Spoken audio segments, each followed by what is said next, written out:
Today, I'm going to be addressing some people who think that console gaming is better than PC gaming, and I'm going to educate them on why they're wrong.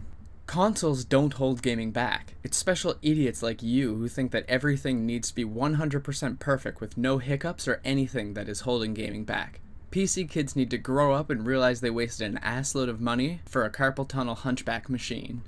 As a community, shouldn't we be striving for 100% perfect games? Shouldn't we be expecting games that have no hiccups and are bug-free? What's really holding gaming back is buying games that are unfinished and filled with bugs, because if we stop buying these, then maybe people will actually finish their games and get rid of the bugs. As for this carpal tunnel hunchback machine, you're aware that desk chairs are better for your posture than a couch, right? LOL. You think too much about these stuff. It's not all about graphics. Can PCs have PSN or game with other people? No boy. He does make one valid point. PCs cannot have PSN, but one mistake he makes is that yes, we can game with other people.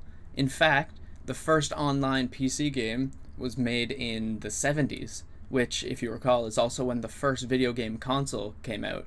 I didn't know much about PC, so I do some research. Titan X is one of the most powerful cards, but is only 12 GB. PS4 is 500 GB and coming out with 1 TB PS4, which is double the power. Do a little research and you debunk PC master race. This comment is getting so many things mixed up, it's kind of funny.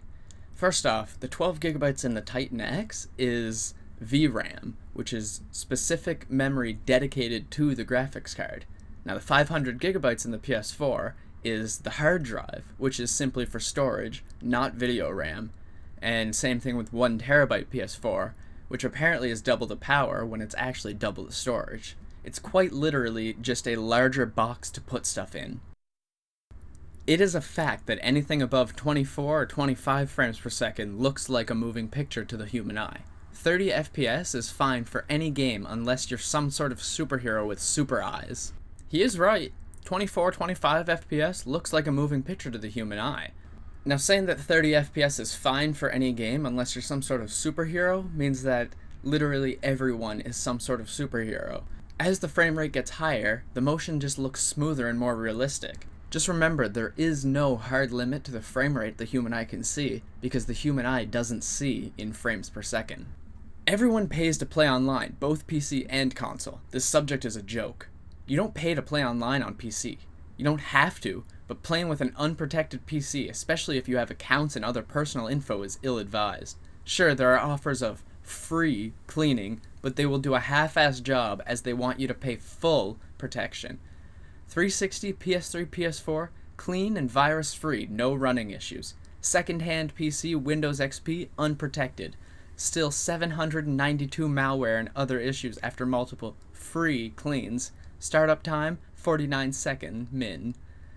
All video run in 360 480 for steady frame rate. Gaming performance, SNES. I don't even know where to start with this one. First you're talking about paying for online and then switching over to viruses and unprotected. You start talking about the startup time at one point, used, and frame rates, all over the place. I don't even understand. But I guess we'll start with the paying for online. So I guess both sides do pay for online, since you have to pay for your internet.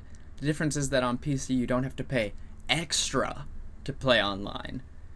Now, when it comes to viruses, sure, there are free virus scanners that just aren't very good, but you can use one of the good ones, and your startup time, 49 seconds, that's not bad, but you can also get an SSD and get it booted faster than a TV or monitor can turn on.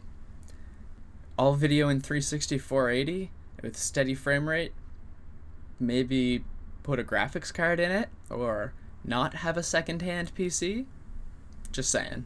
Frames per second. In order to see if the PS4 will be able to attain this, let's look at a couple of RX 480 benchmarks. Lockdown disengaged. Both USB Type-C and Lightning connector can support audio and video. The Lightning connector can support up to 1080p video, while the USB Type-C connector can support up to 8K.